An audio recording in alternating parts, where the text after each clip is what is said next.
I know what you're thinking. Minecraft's hardest civilization server. Yeah, right. But it's true. They've changed the mobs to be absolutely brutal, killing you in only a couple hits, and can even break blocks to get to you. There's no rules, no script, nothing. This server doesn't want you to survive. It wants you to struggle. Despite the challenges, can we still build a civilization? And can we protect it from destruction? This is event 4 of the Shot Rush Civ Labs experiment, Minecraft's hardest civilization server.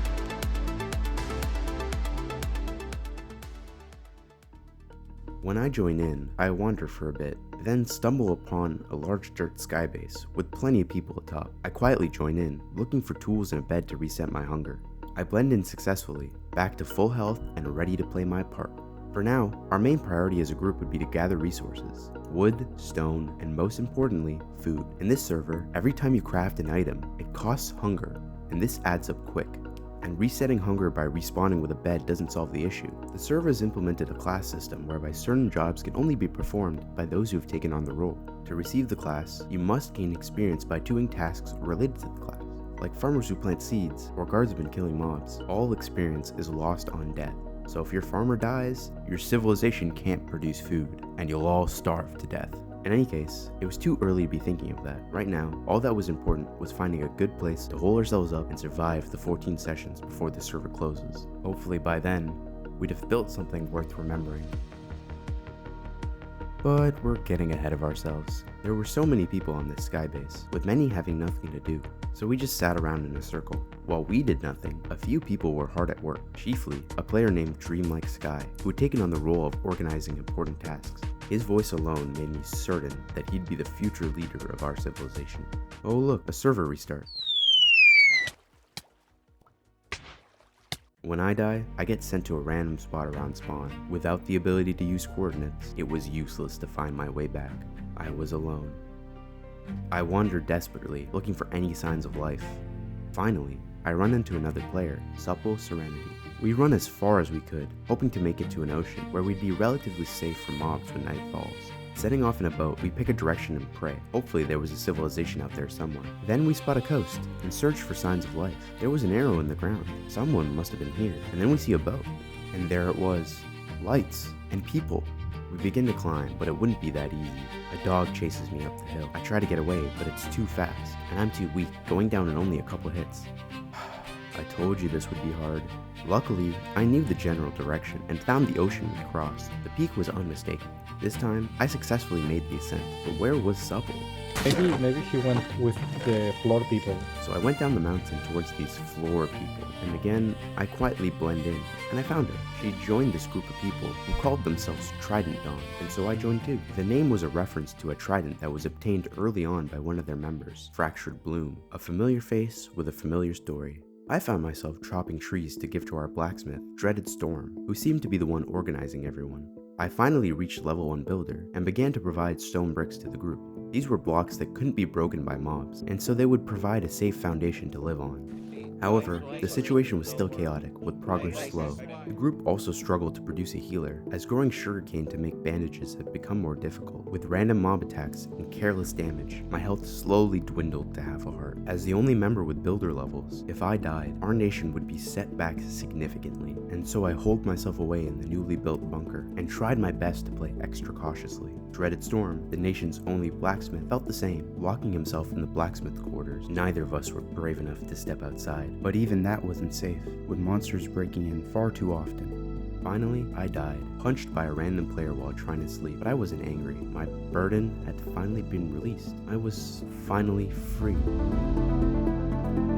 And that was when I realized, oh man, this place is fucking ugly. So while I make progress on the base, the nation starts to make progress as well. The miners obtain iron, and we finally get a level 1 healer, as well as starting to train a librarian. Although our nation began to prosper, that didn't mean we were safe.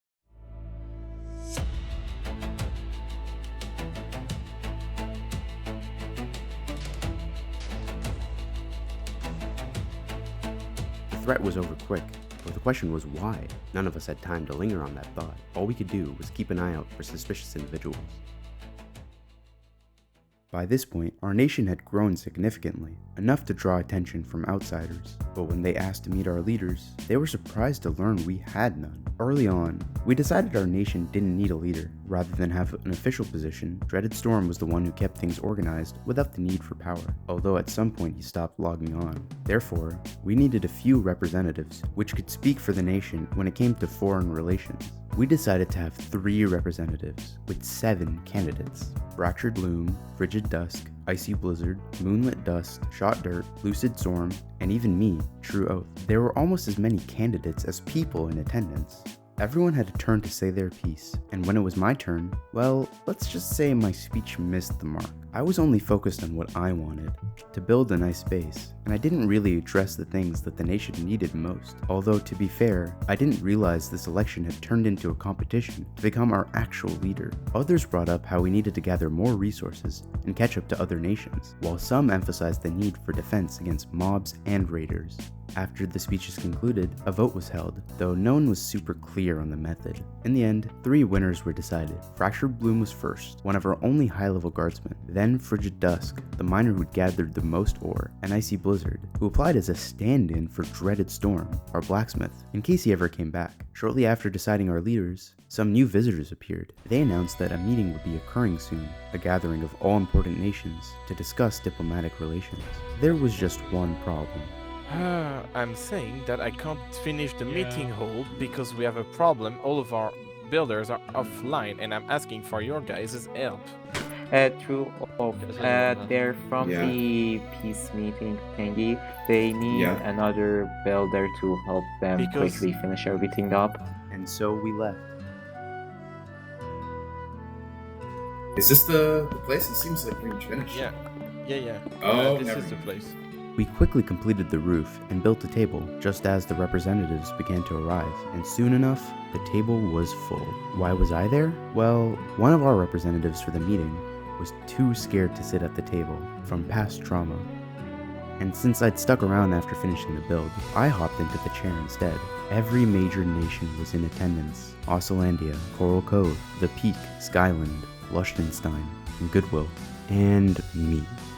The first order of business was to lay a foundation of rules which all nations would follow, but on one of the points, which asked for non-aggression between nations, the representative of Skyland, Dreamlike Sky, spoke up. He asked a question. Hold on. Yeah, Wonky. agree. Does this extend to the members of Nautilus or to all people?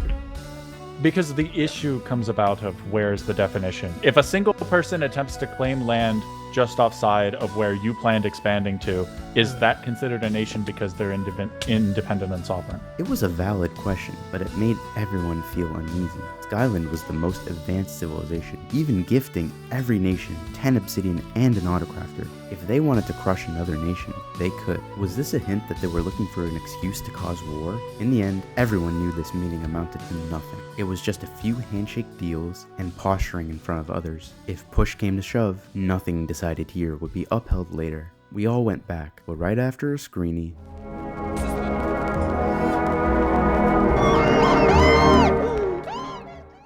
seeing all the other nations at the meeting had me realize something. Our nation was weak, but what could I do as a builder? I couldn't mine iron or diamonds. If only I could build something to project strength where there was none. It was perfect. A massive statue of a man holding a trident, straddling the entrance to our base. And we don't talk about the view from the back. Anyway, if they saw that, it was already too late.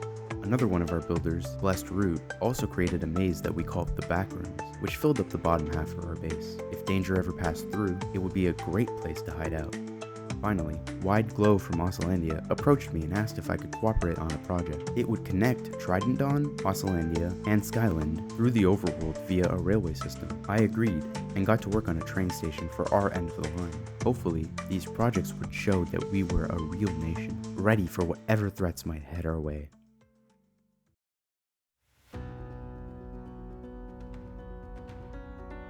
This raider was pretty incompetent, and so we were easily able to imprison her. But this marked a pattern. Who were these raiders, and why did they target us? By this time, Dreaded Storm hadn't logged on at all, and so Mellow Sunbeam took his place as blacksmith, fulfilling constant orders of tools and items for the storage which he managed. Sunset's killing us. Guys, Wait, what? Sunset's killing us. Sunset's killing us. Guys. More senseless violence. We hadn't done anything so far. We tried to step on as few toes as possible. There were only a few more sessions remaining. All we had to do was keep things together until then. But in this server, nothing could be so easy.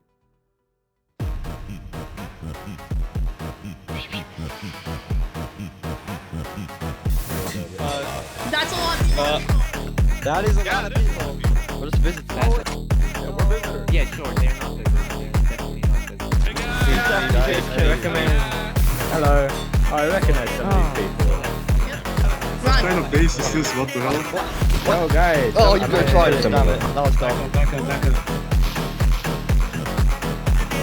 I can't face off that many people alone. It's fine, I can't face off that many.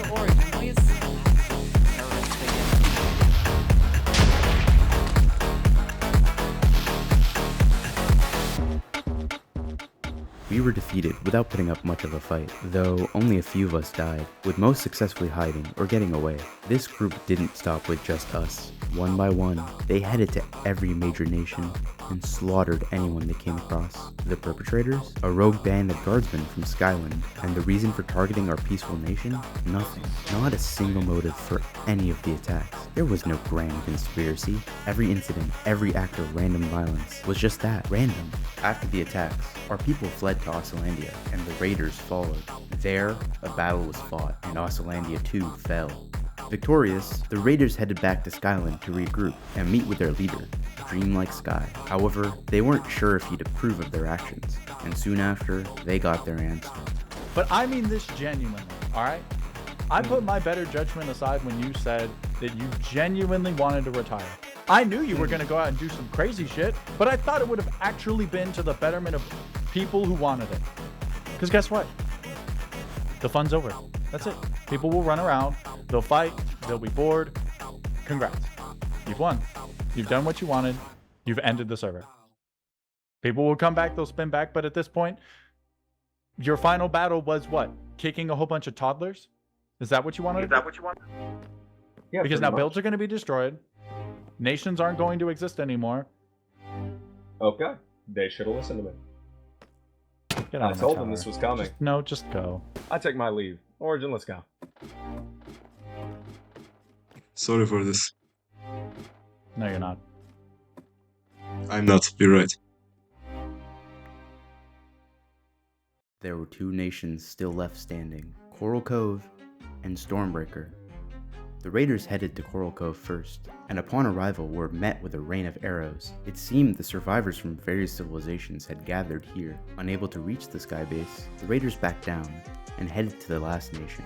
Upon arrival to Stormbreaker, they found the city completely empty. It seemed that word of their attacks had reached even here, and all of its members had already evacuated. So, with their slaughter complete, they returned to their homeland. However, the rest of the world wouldn't go down so easily. A grand coalition was formed, comprised of all of the nations who'd been attacked. They snuck into Skyland's fortress and ambushed the raiding group. Some raiders fell to the assault, but most fled. Over the course of the next few sessions, the raiders were hunted down and killed. And as quickly as it began, things were once again quiet, now touched by a sense of bitterness, as some defeated players refused to log back on.